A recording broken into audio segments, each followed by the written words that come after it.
मेरी खामोशी से बातें चुन लेना, उनकी डोरी से तारीफें बुन लेना।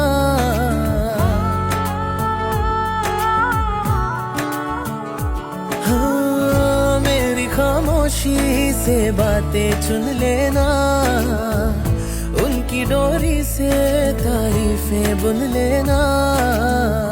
कल नहीं थी जो आज लगती हूँ, तारीफ में